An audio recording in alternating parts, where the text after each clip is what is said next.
Yeah, you know who it is, and for those of you that don't, I am Cytonius, the opposite of the Phonius, representing the wonderful YouTube channel OmniFrame. I'm coming at y'all with a channel update. So, where do I begin? Let's start at the beginning. So, as many of you guys know or may not know, OmniFrame, the channel run by me, and occasionally Darius, he still contributes through podcasting and stuff like that.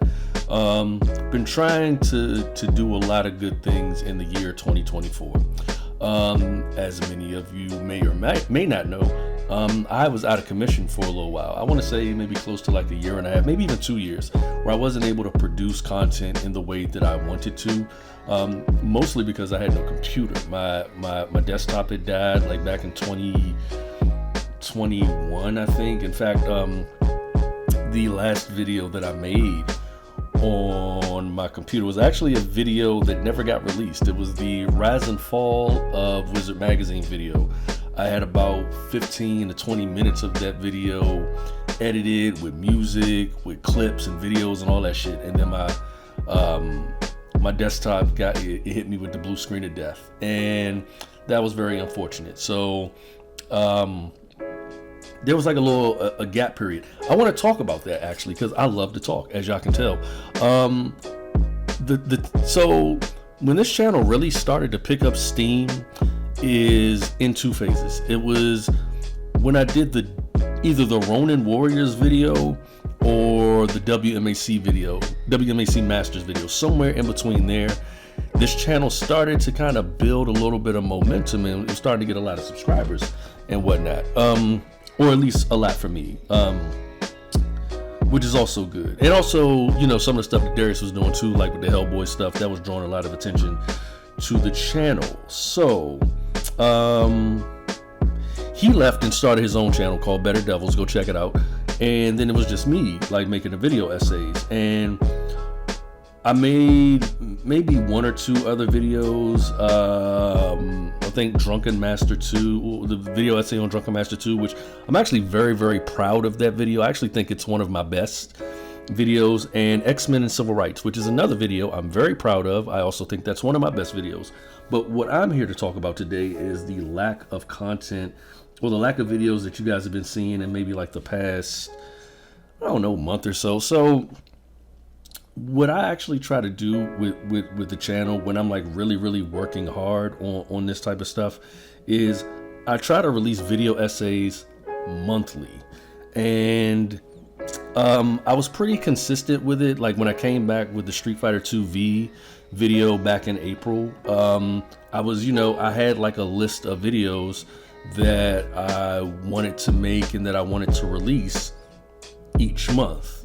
And I don't know if you guys know this, but making these videos is very, very, very, very difficult. It's not easy. It's not something that I can just shit out in a week like, some other YouTubers and content creators. In fact, I would actually say that the video essays that I make, they could take a while, man. They could take anywhere from maybe 3 to 6 months sometimes for me to make them. And the reason I'm mentioning that is because I came back to working on the channel full time back in April with Street Fighter 2 V. I did Straight Outta Compton, Humanizing Gangsta Rap, which is another video I'm very proud of.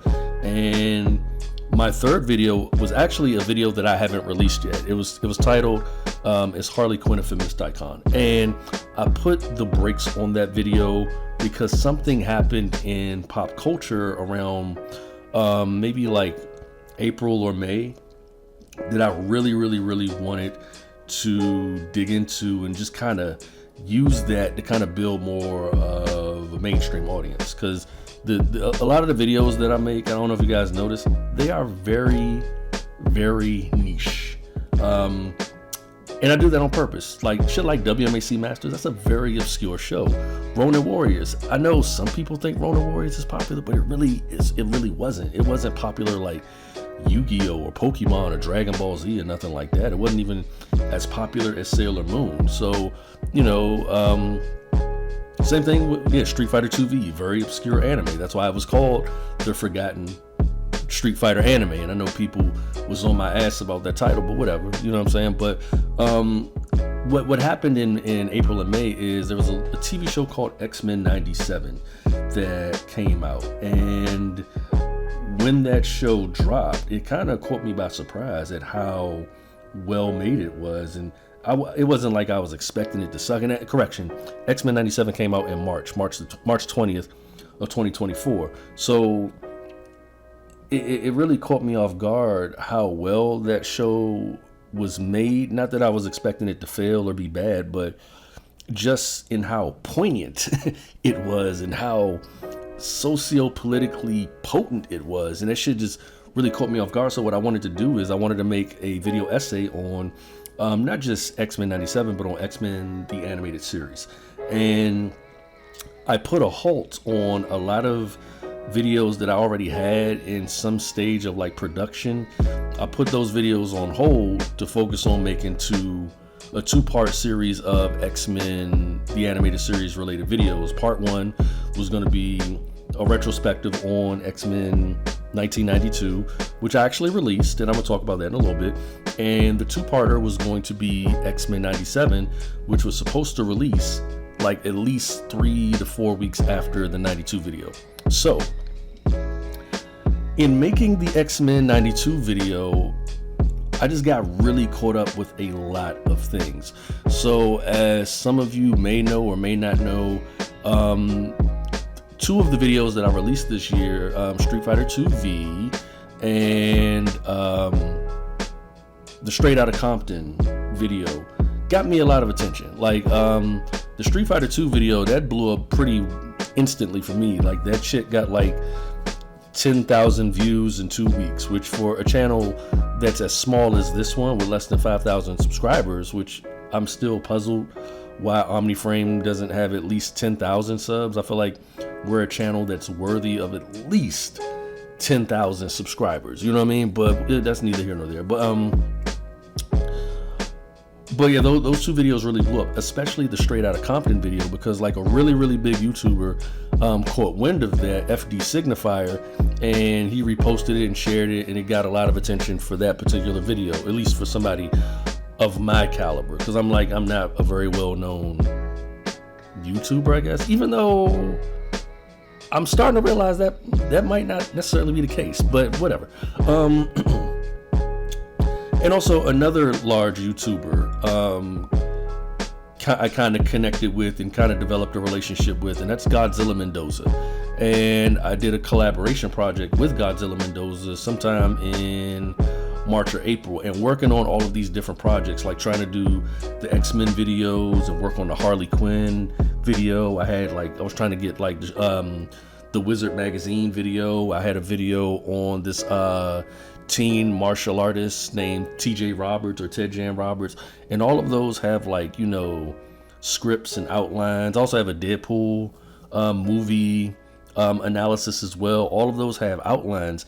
And I think what happened is I just got really, really, really overwhelmed, because I love making video essays. I love writing. I love making these videos. And I think what started to happen is I got pulled in so many different directions by myself and by other forces. And it's a good problem to have, right? It's really good to be overbooked.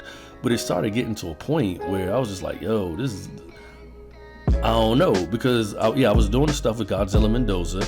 I was trying to make all of I was working on at least 5 or 6 video essays. And I was also trying to build the Omnicast segment of the channel, where I do interviews with different people in different modes of the entertainment industry. I did interviews and podcasts with Ron Hall from Bloodsport 2 and Troy Jeffrey Allen from Afrofutures, the magazine Afrofutures, and he also works with Previews magazine, and he's interviewed a lot of people, Todd McFarlane, you know, just to name a few, you know, people. He's pretty well known in the comic book industry. Also Chris Landis, who wrote the WMAC book, and that's on top of trying to book interviews with other people. You know what I'm saying? I've reached out to several people in the entertainment industry and just got ghosted. So it was like I felt like I was doing a lot, man. I was really doing a lot, and I'm doing all of this and I work a full-time job that really takes up a lot of my time. And I'm also studying for a certification for another job. So I'm just overwhelmed, man. And like, I'm just burnt out. And it's funny because I've never felt burnt out working on these videos ever, but I've also never had this much creative energy and this much momentum behind me where, you know, people are starting to know who I am and respect and admire the work that I do. And as grateful as I am for that, I just need a little bit of a break. I just need a little bit of a break, not a long break, not like 6 months, maybe not even 2 months, just like a couple of weeks where I just don't work on anything for the OmniFrame channel, where I just kind of decompress and don't have to think about this stuff. Because like I said, I love working for the channel, but what a lot of people need to realize is that I do a lot of this by myself. A lot of the promotion, I do that. You know what I'm saying? There's an OmniFrame Facebook page that I tried to, you know, be consistent with updating. You know what I'm saying? I do that by myself. And, you know, MG, who also works, you know, part-time with the channel, he does stuff too.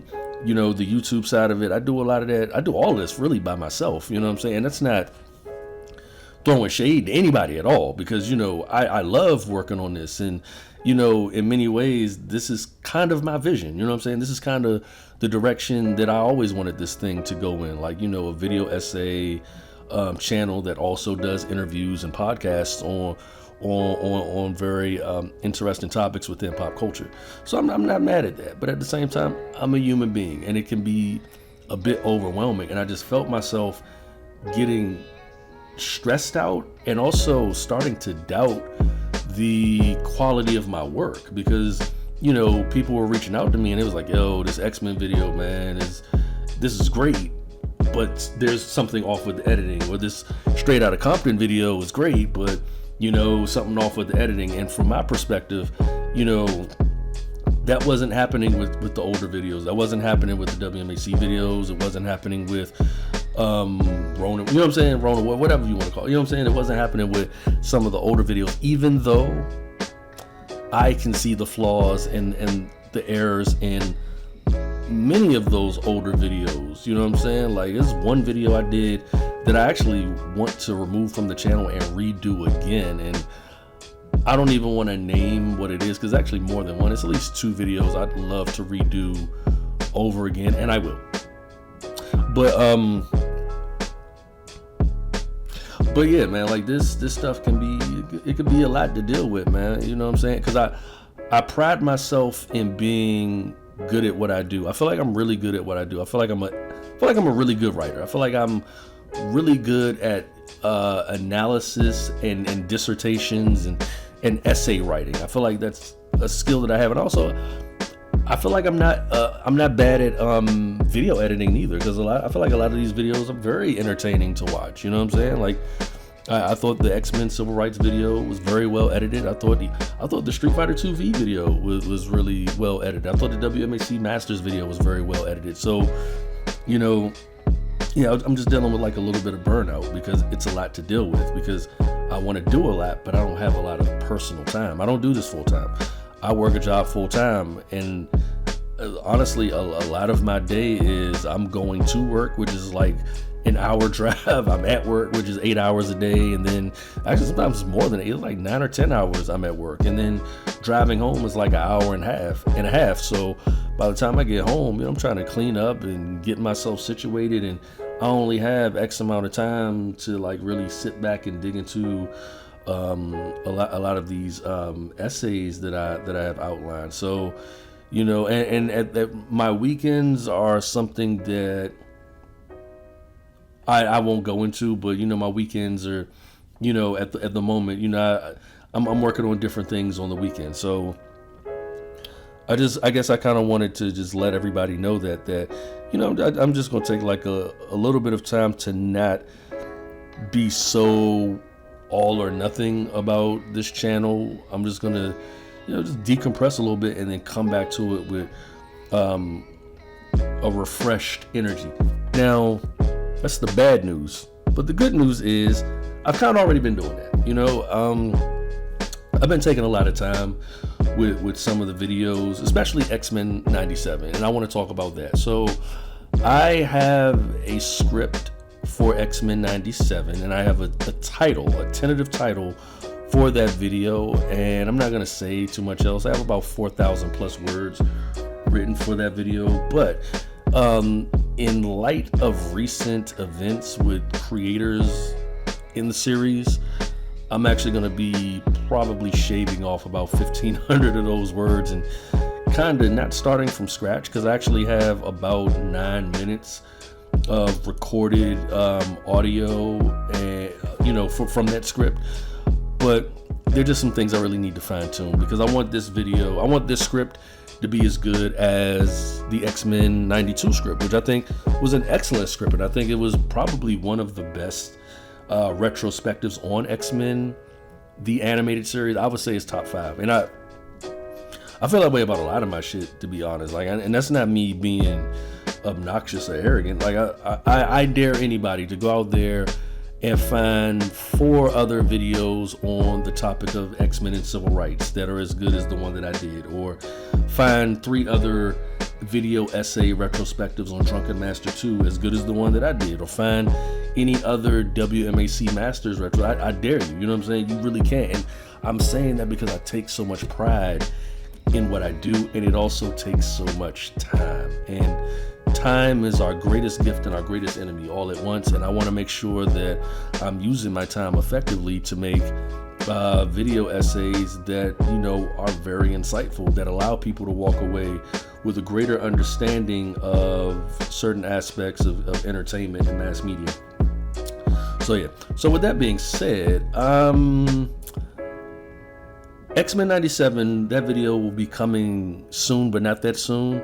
And I think what I'm probably going to do, I'm going to kind of focus my attention on some of the other video essays that I have, and I'm going to come back to X-Men 97 because I actually need to take a little bit more time and reevaluate my thoughts on the series and the themes and the symbolism of the show, because there's a lot there to discuss, and it's a thing that like I said, I really want people to walk away with a deeper understanding of not just X-Men 97, but also of themes of prejudice and bigotry. And also the other challenge with the X-Men 97 script is that I already did 2 other videos on X-Men and you don't want to repeat yourself when you do that type of stuff. You know what I'm saying? Like the X-Men civil rights video, that video was made specifically to highlight the Jewish symbolism in the X-Men franchise.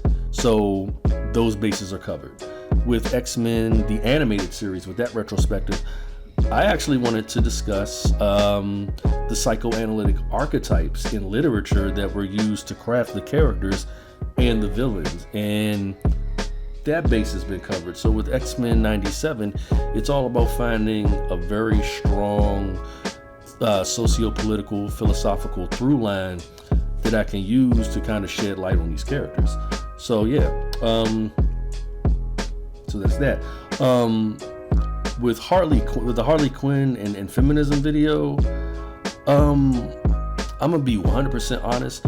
I actually got a little bit nervous to release it because I started releasing snippets and samples of my thoughts and pieces of my script online, and people was just like, it was just so much anger and so much nerve rage, and I'm just like, bruh, the fuck wrong with y'all? You know what I'm saying? Like, y'all don't have sisters, y'all don't have mothers. We can't discuss feminism within the framework of a female character without motherfuckers getting bent out of shape. So I got a little bit cautious, like, yo, maybe heads ain't ready for this. But I consulted with a really good friend of mine and friend of the channel, my good friend Tristan. Shout out to her, and she really gave me some positive feedback on that video. And I consulted with another person who's very, very, very, very, very close to me, and her feedback was also, very, very insightful and very motivational. So, the Harley Quinn and feminism video will definitely be coming out this year. There's one other video that has been on the back burner for several years, and I also have a thesis and an outline for that, and I have pieces of a script for it, and that is Dragon Ball Z and Hypermasculinity Part 2.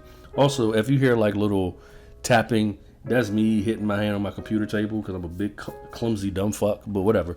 Yeah, Dragon Ball Z and Hypermasculinity 2 is also another video that's going to be coming along in hopefully before the end of this year, because that video, I think the part 1, I released that in like 2017.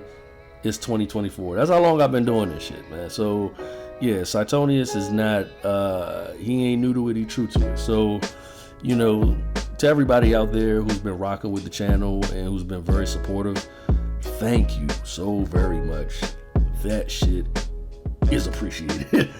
Very much so, man. Like y'all, I read all the comments, man, and I take for granted how positive so many of the comments on this channel are, you know what I'm saying, and how constructive the insights and the feedback are. Like, this isn't really a channel that gets trolled a lot, you know what I mean, and I'm grateful for that, and I take a great deal of pride in that also. And you know, I just want to give y'all my best. So yeah, man, that's really all I gotta say. So Cytonius is tired. And that's the channel update, man. So yeah, stay tuned. I got more coming for y'all, man. And new episode of the Omnicast with me and Darius should be coming out maybe in a week or two.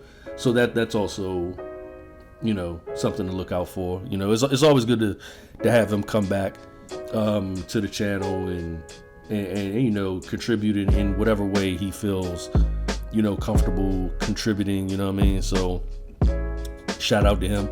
And so yeah, man, so thank y'all so much, man. Cytonius signing out. Peace, motherfucker.